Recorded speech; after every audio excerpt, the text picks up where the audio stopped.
김원수입니다. 여러분 어떻게 지내세요?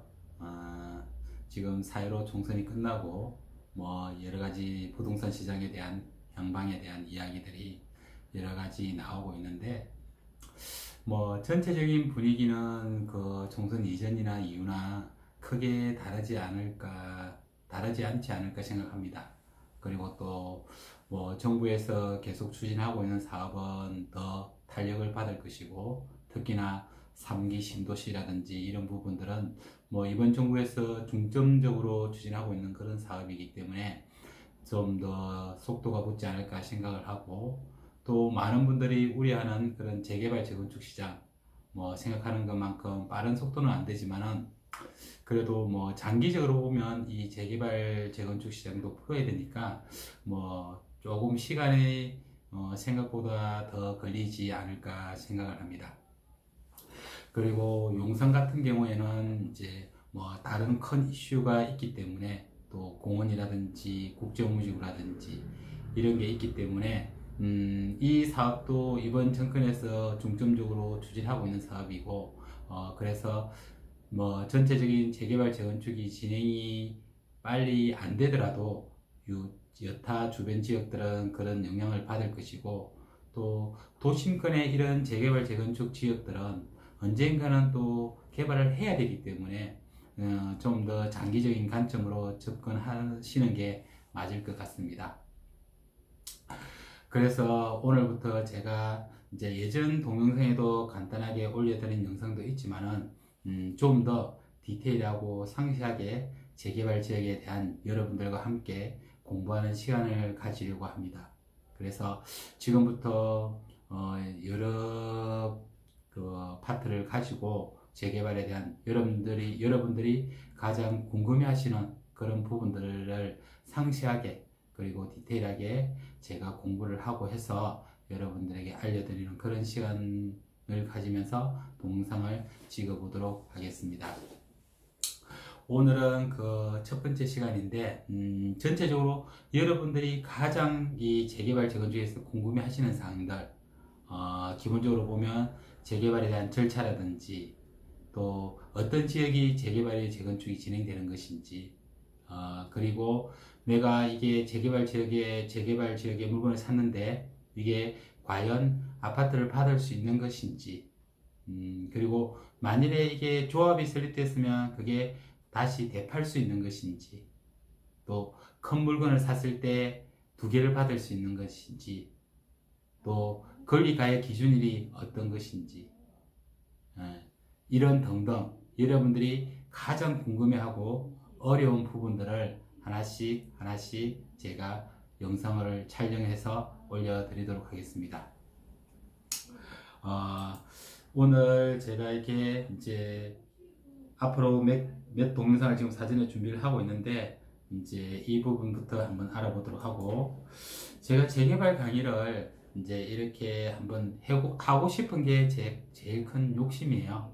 제가 그래서 이 재개발에 대한 그 전문적으로 강의를 할 수 있는 그런 기회가 하루빨리 왔으면 하고, 그리고 또 거기에 맞게끔 저도 준비를 하고 있습니다. 그래서 유심히 살펴봐 주시고, 또 이번 기회로 또 이런 시간을 가지면서 여러분들이 재개발 재건축 그 복잡하고 어려운 시장인데 여기에 대한 성공 투자를 할 수 있는 그런 미끄럼이 용산 이만수와 함께 다지는 그런 시간을 가졌으면 합니다.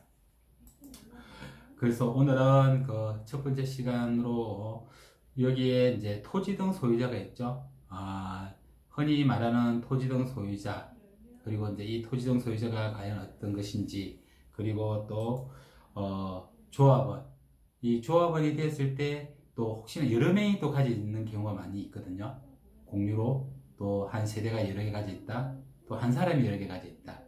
이럴 때 어떤 대표 조합원을 선출해서 이렇게 하게 되는데, 그게 어떤 것인지 상세하게 또 알아보는 시간을 갖겠고, 또 재개발 조합원 재건축에 있어서 이 조합원이 지위가 승계되는지, 간단하게 재건축 같은 경우는 조합 설립 인가 이후에, 재개발은 관리 처분 인가 이후에 조합원 지위가 승계되지 않게 되어 있는데, 거기에 대한 외회적인 규정들 상세하게 또 알아보는 시간을 갖겠고, 또 재당첨 금지, 파리 대책에 2017년 파리 대책에서 나와 있는 그런 규정들인데 5년간 재당첨 금지 규정이 있는데 정말 복잡해요.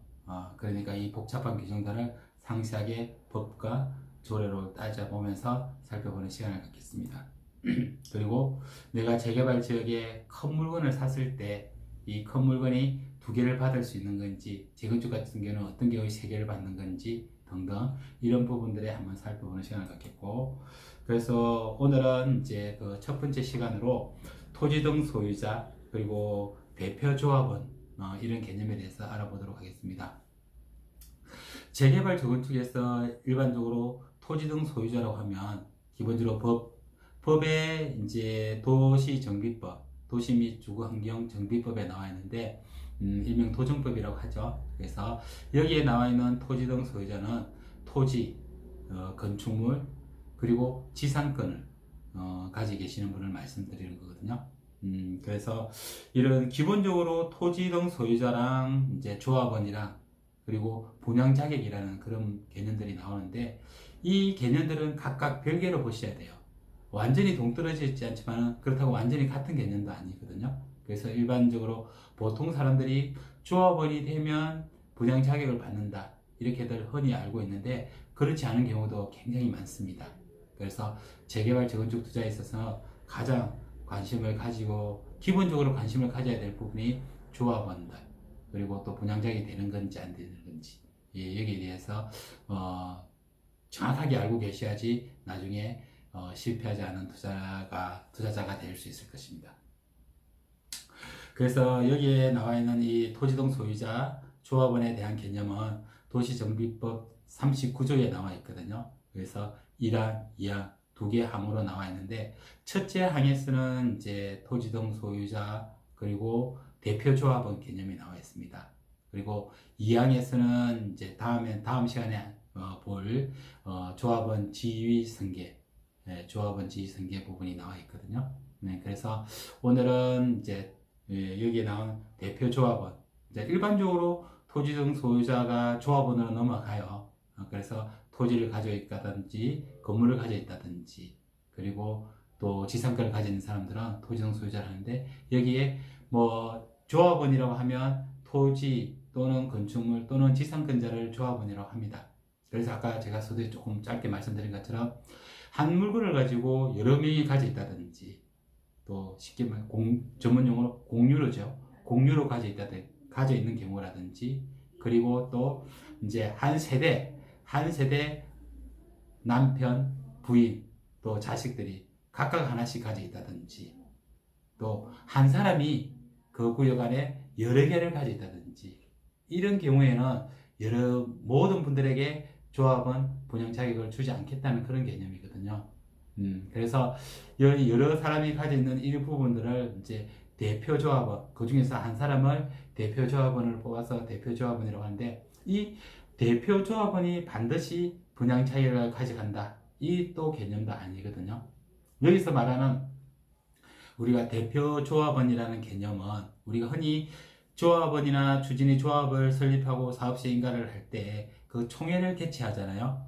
회의를 개최해서 어떤 안건들을 처리를 하는데 여기서 안건을 표현할 수 있는 그런 개념으로 대표 조합원을 보시면 됩니다. 그래서 대표 조합원이 아니더라도 나중에 아파트 분양 자격을 받을 수 있다는 것은 그건 또 알고 계시면 될 것 같고요.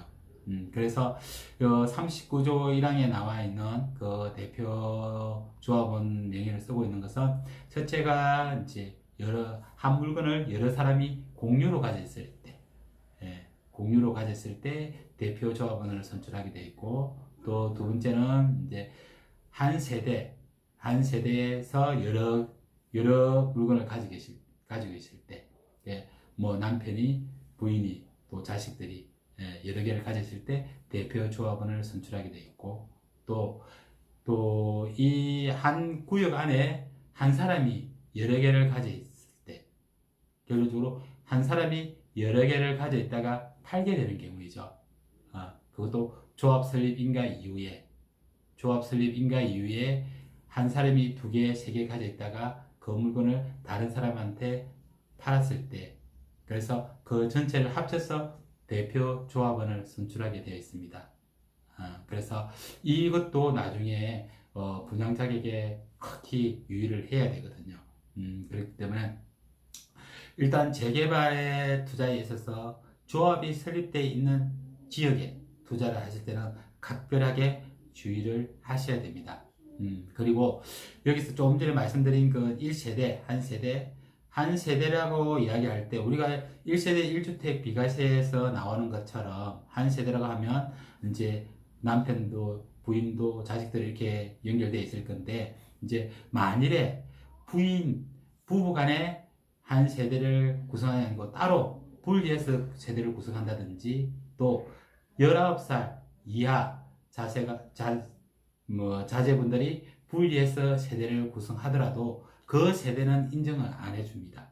그래서 부부는 세대를 분리해가지고 있더라도 또 19세 미만 미성년자 어린애들을 따로 분리해서 세대를 분리해서 여러 개를 받으려고 하는 그런 변칙을 쓰는 게 사전에 막기 위해서 이런 부분들을 인정을 안 하거든요.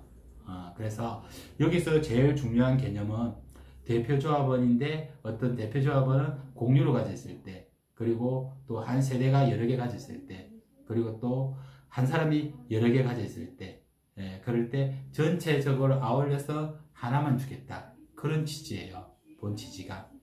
그런데 이게 자녀분들이 이제 19세 이상이 되어서 세대 분리를 했다든지, 또 부부 간에는 우리가 극단적으로 이혼을 하지 않은 경우에는 이게 각자 세대를 인정하지 않습니다.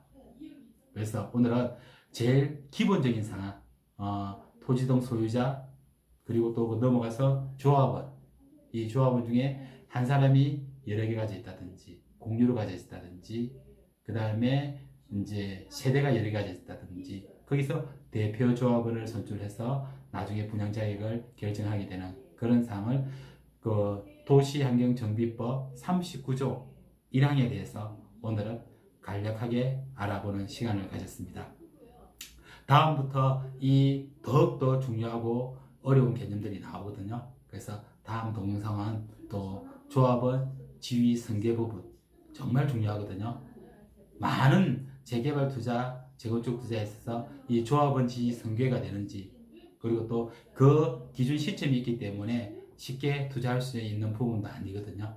그래서 다음 시간에는 이 조합원 지위 승계 부분에 대해서 도정법의 39조 2항에 대한 그런 부분을 가지고 또 여러분들에게 인사를 드리도록 하겠습니다.